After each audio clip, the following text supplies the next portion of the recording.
you're almost ready to begin a first draft of your opinion piece, your opinion writing piece. You can use a graphic organizer to help organize the ideas and details you gathered while brainstorming. Remember, while brainstorming, everything was on the table. There were no bad ideas. There were some ideas that were better than others, right? Now it's time for you to pick and choose the best ideas and plan your writing. You can then refer to the graphic organizer, this organizer, as you work through the different parts of your draft. When you compose your writing. The writer of the mentor text completed this graphic organizer.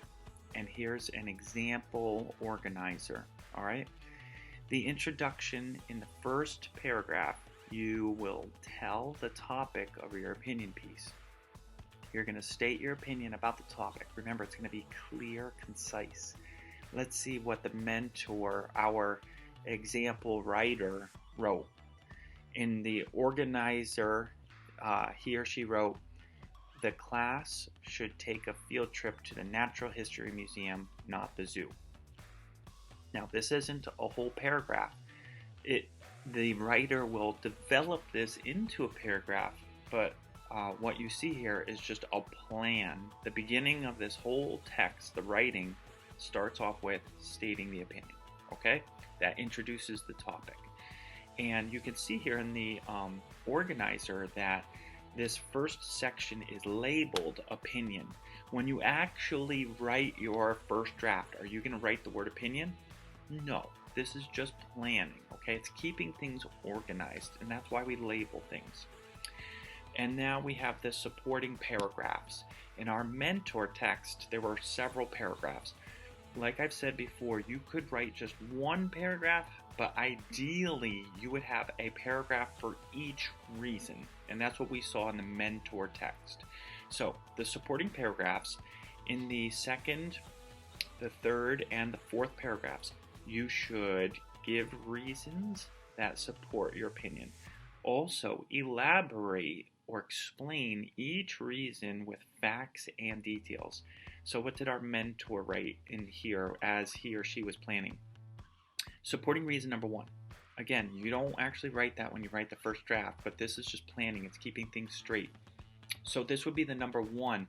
When we look at our brainstorming, we actually could write the number 1 next to whatever is our number 1 reason. We can learn about more animals in less time at the museum. So this is a reason for going to the museum instead of the zoo. Supporting reason number 2. Another reason is that we can learn about animals from long ago. For example, we might see exhibits on dinosaurs or saber-toothed tigers at the museum. So here you see that there's like a little extra information supporting this reason. As you organize and as you plan, feel free to put as much detail in as you want, because that'll help you when you actually write your real paragraph or essay or writing piece. Supporting reason number 3. We don't need to worry about bad weather if we go to the museum. We can schedule the trip for fall, winter, or spring. Again, elaborating on what this reason is all about. And then conclusion. Your conclusion should briefly summarize your reasons and end strongly. So you're going to wrap everything up and kind of like, this is your last statement. This is it. You definitely should go to the museum instead of the zoo.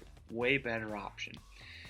To make the most out of our time away from school, we must visit the Natural History Museum. Look how powerful that word "must" is. So this is like the death nail. The argument must be go to the museum. And here is a graphic organizer that you could use. Okay, it's in the slideshow for you. You could take a screenshot. If you do that, it's going to be a little bit on the small side.